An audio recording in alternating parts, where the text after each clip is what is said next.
Assalamualaikum warahmatullahi wabarakatuh. Alhamdulillah wa syukru ala ni'amillah. Wassalatu wassalamu rasulillah wa ala alihi wa sahbihi wa mawalah, amma ba'du. Puji syukur kehadirat Allah subhanahu wa ta'ala, pada kesempatan yang sangat berbahagia ini kita tetap bisa menjalin silaturahmi pengajian kita walaupun dengan media online seperti ini. Namun bersyukur kepada Allah masih bisa kita laksanakan dan tetap istiqomah dalam pengajian yang mudah-mudahan diridhoi oleh Allah subhanahu wa ta'ala. Salawat teriring salam marilah kita haturkan karibaan junjungan alam habibana wa nabiyana Muhammad sallallahu alaihi wasallam. Tidak lupa kepada para sahabat, para tabi'in, juga kita selaku umatnya ila yaumil qiyamah. Kaum muslimin, muslimat, shaimin, shaimat yang mudah-mudahan dirahmati oleh Allah subhanahu wa ta'ala. Bersyukur kepada Allah kita masih diberi kesempatan untuk bisa tetap istiqomah beribadah di 10 akhir daripada bulan suci Ramadan. Mudah-mudahan amalan-amalan kita dari awal Ramadan sampai sekarang nanti pada akhirnya kita kembali kepada kesucian yang disebut dengan Idul Fitri. Allah menerima amalan kita semua. Rasulullah SAW mengajarkan kepada kita satu doa, yang mana doa tersebut dibaca oleh Rasul di 10 akhir daripada bulan suci Ramadan. Di antara doa tersebut adalah Allahumma ya Allah, innaka afuwun, sesungguhnya dirimu maha pemaaf, karim, yang maha luar biasa baiknya, luar biasa murahnya Allah subhanahu wa ta'ala. Tuhibbul afwa fa'fu anna, yang Allah juga mencintai untuk memaafkan setiap kesalahan hambanya. Maka fa'fu anna, maafkan kami ya Allah, maafkan, terima taubat kami ya Allah. Maka kalimat ini adalah kalimat zikir, yang zikir artinya adalah terus senantiasa kita ingat kepada Allah subhanahu wa ta'ala. Namun belakangan ini kebanyakan di antara kita ketika menyebutkan kalimat doa-doa zikir-zikir tersebut tiada terlintas di hati kita kepada Allah subhanahu wa ta'ala. Lisannya beristighfar, astagfirullahaladzim, akan tetapi yang dipikirkan bukan segala dosa, segala kesalahan yang ingin kita minta maafnya dari Allah subhanahu wa ta'ala. Maka istighfar-istighfar yang pernah kita lakukan itu manfaatnya adalah kalimat-kalimat permohonan maaf kita kepada Allah subhanahu wa ta'ala, atau lazimnya disebut dengan istighfar, itu memiliki banyak manfaat. Di antara manfaat yang paling kita tahu adalah bagaimana Allah subhanahu wa ta'ala akan mengampuni segala dosa-dosa kita.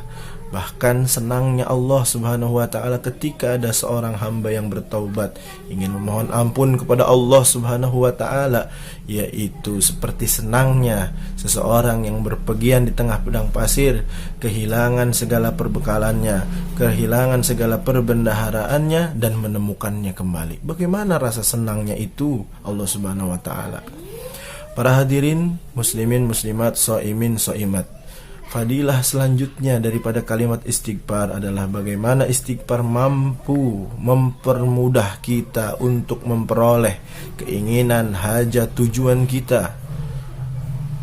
Dalam salah satu kisah, Al-Imam Ahmad ibn Hanbal pernah ingin melakukan satu perjalanan dari Baghdad ke kota Madinah yang beliau sendiri pun tidak tahu mengapa ingin melakukan perjalanan tersebut. Tidak ada sanak famili di sana, tidak ada tujuan di sana. Sesampainya di kota Madinah, dia sholat isya di sebuah masjid. Kemudian di masjid tersebut ingin ia beristirahat. Karena tidak memiliki tujuan, karena tidak memiliki maksud untuk datang dan tempat tujuan, dia bingung untuk melakukan apa, dan ia ingin tidur di masjid tersebut. Pada zaman itu belum ada kamera, belum ada Facebook, belum ada sosial media, sehingga ulama masyhur seperti Imam Ahmad ibn Hanbal dapat diketahui dari sosok wajah mukanya, sehingga orang banyak yang tidak mengenali beliau. Ketika itu beliau diusir dari masjid tempat dia ingin tidur. Kemudian ketika diusir dari masjid tersebut, melihat salah seorang penjual roti yang mana merasa iba kasihan terhadap orang tua yang tidak diketahui oleh banyak orang bahwasanya dirinya adalah Imam Ahmad ibn Hanbal. Seraya berkata penjual roti tersebut, "Wahai orang tua, tinggallah di kamar saya dan saya memiliki kamar kosong di kios roti saya." Ketika Imam Ahmad ibn Hanbal mulai beristirahat di kamarnya, penjual roti melakukan aktivitasnya untuk membuat roti.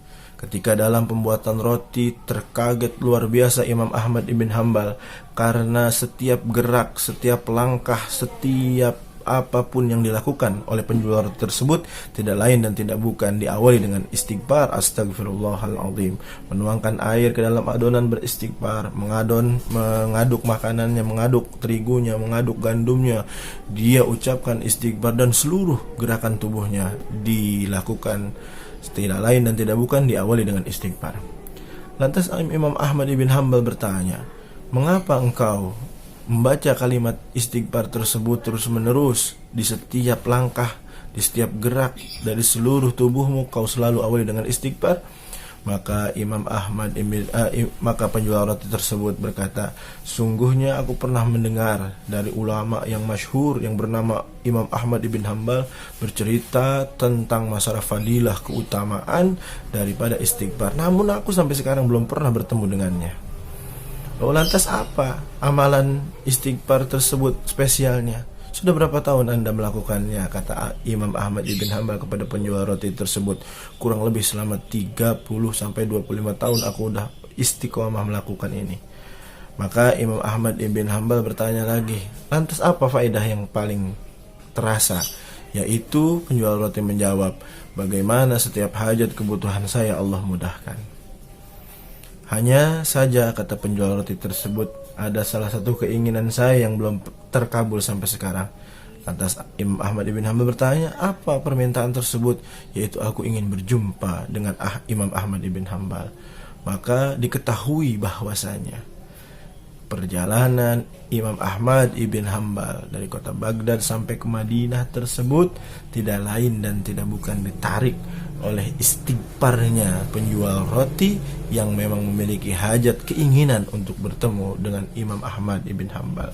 Maka para hadirin jamaah sekalian, marilah kita banyak beristighfar, mohon ampun kepada Allah Subhanahu wa taala. Mudah-mudahan dosa kita dimaafkan oleh Allah Subhanahu wa taala, khususnya kita minta hajat-hajat kita dikabulkan melalui wasilah istighfar tersebut.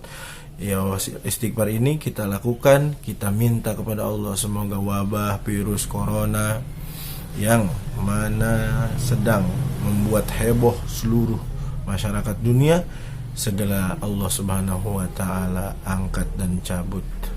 Amin ya Allah ya rabbal alamin. Demikian yang bisa saya sampaikan. Kurang dan lebihnya mohon maaf. Assalamualaikum warahmatullahi wabarakatuh.